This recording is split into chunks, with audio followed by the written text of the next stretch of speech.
signs critical.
Detected.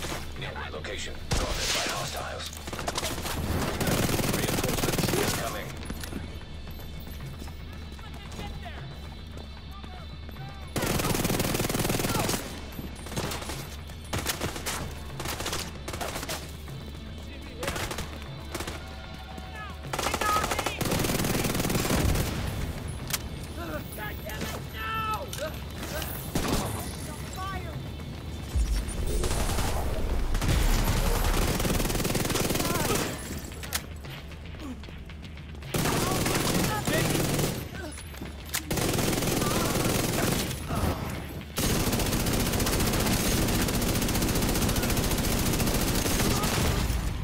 Serious trauma detected.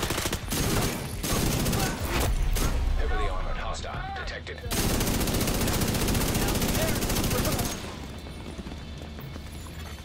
Hostiles guarding.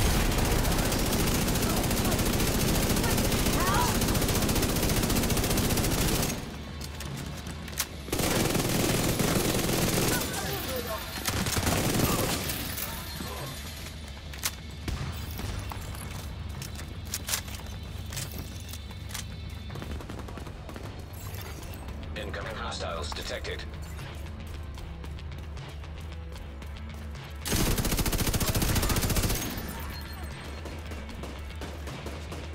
Wreck it!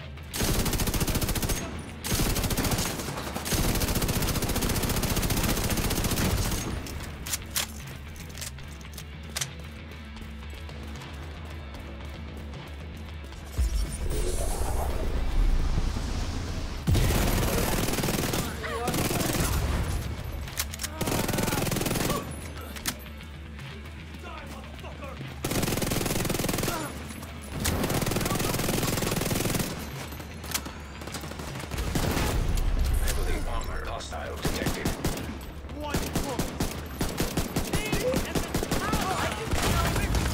Immediate medical assistance needed.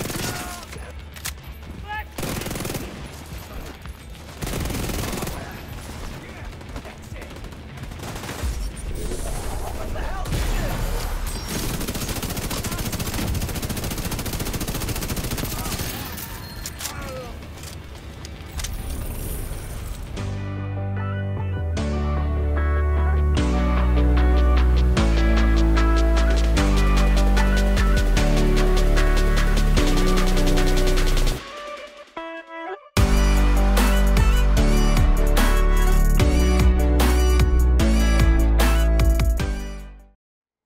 Hey everyone, Rogue Gold here, and today we are back with another build video, this time one for Ongoing Directive, which, yes, I'm a bit late to the party. I suppose the big Ongoing Directive wave of builds was, of course, when TU16 released, when they revamped the set from its old version. Now, I did make one about a Ongoing Directive healer for PvP, which I love that build, and a lot of you seem to enjoy it as well, so super happy about that. But as far as a damage one goes, I mean, there's a lot of ways you can set it up, right? And I think it's pretty self-explanatory how to make a good one. On this one, I finally put one together that utilizes some pieces and guns that I've really wanted to make work on a build for a long time, and I think it's just been incredibly fun. You saw from the gameplay that it's super powerful, both solo, and this works super well in groups too, obviously because that's what Ongoing really got changed to emphasize. So it's a ton of fun. I think you all are going to enjoy it a lot. So without further ado, let's get into the build.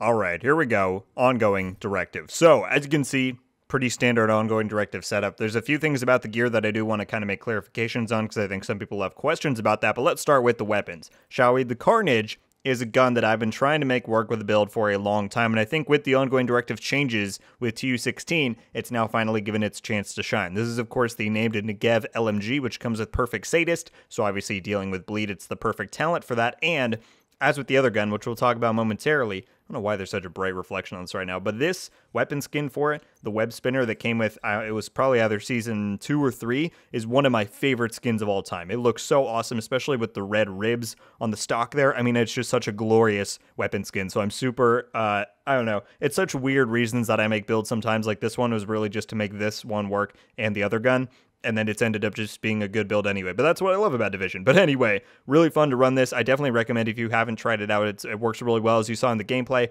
on it, I'm running, crit chance, crit damage, and a crit chance mods there. And then since we're running Gunner, we get the extra 50 rounds, which for Ongoing Directive is you want as much magazine size as you can get because it gives you hollow point ammo for your full magazine. And it doesn't matter if you have a 50 mag, 100, or 150, it'll fill it all the way. So I get 150 rounds of hollow point, and it's just really, really great. That's what I'm using for my primary. For my secondary, I'm then using another gun, which again, top 2 or 3 skin for me of all time of weapons in this game, and that is the Cyber Blue, I think it's called, yeah, on the Tactical Vector, the 9mm. It's just so glorious. And the two of them together, the red and the blue, man, I'm telling you, weird reasons I make my builds, but it does turn out really well, and it's just fun to run. So again, crit damage mods on here with an accuracy one because I was already at the crit cap, and then just an extended mag on there. And on this, I'm also running Sadist. So really, the two guns highlight the two different styles of gameplay. If I want to be more long range, I can use the LMG, or if they're really up close, I can use the Vector. And as you saw in the gameplay, it shreds when they're, especially when you have hollow point and when they're on bleed. So you get the Sadist.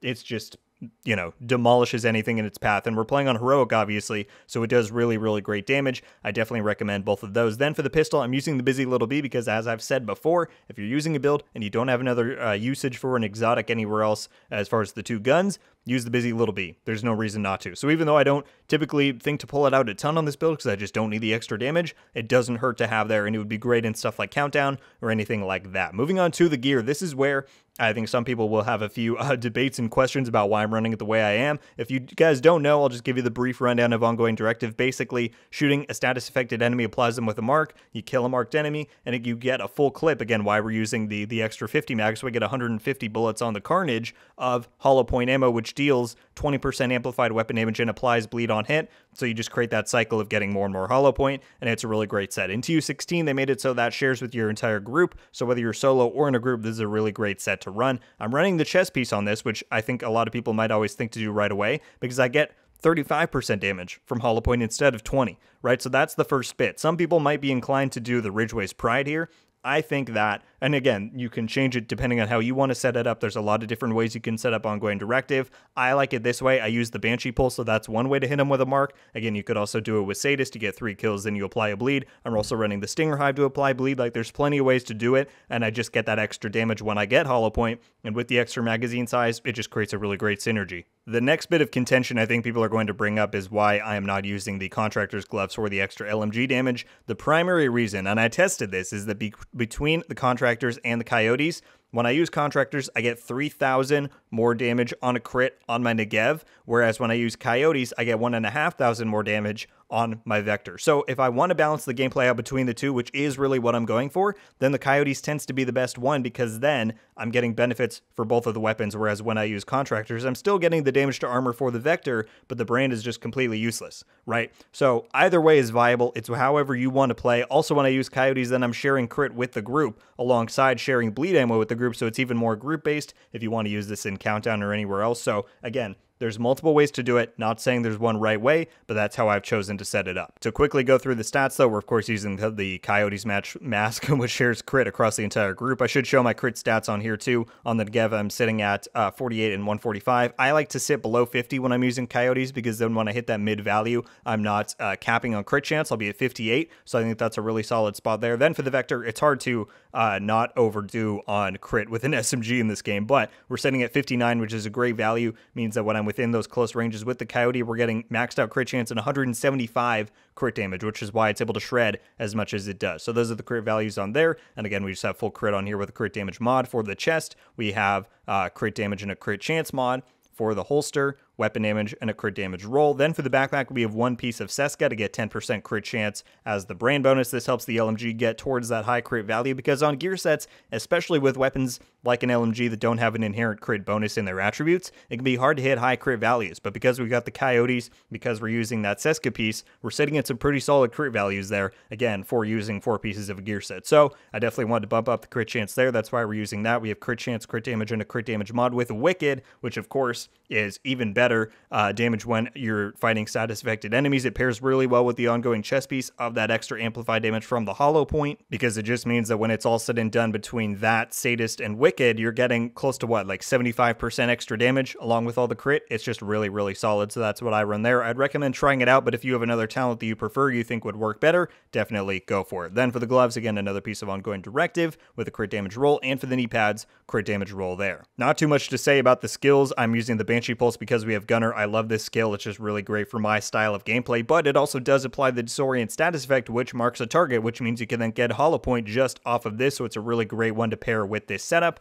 And on that, I just have the 2 Gunner mods, I think, or I have the cone size one, just, you know, whatever you want to run there. Then I'm running the Stinger Hive because, of course, that applies bleed as well. It can also be really great for taking stuff down that doesn't bleed, like Black Tusk dogs, right? They don't take bleed damage, so sometimes that can be harder to take them down with this type of a build, but the Stinger Hive is really great for attacking that armor, and then you can just shred through the rest of their health. So on here, I just have a damage mod, Stinger Charge mod, and a health mod there. And then, of course, for the specialization, we have Gunner, which I think is a really great pick for this setup. Again, primarily because you get that extra mag size. So you get 150 mag on the Negev, which already has such a high RPM. The reload is not that bad. It's just a really great synergy with ongoing directive, with Hollow Point, with the whole deal. So there you have it, everybody. That is the build. I hope you all enjoyed. I mean, as I said, been wanting to make the Carnage work on a build for a while, and being able to use the glorious skin on that in the Vector is just oh so fun. And of course, ongoing directive with the rework has just become such an incredible set. Like I said, both solo and in group, it's great everywhere. You got a lot of utility out of it, a lot of things you can switch up to tune to your own specific play styles and desires.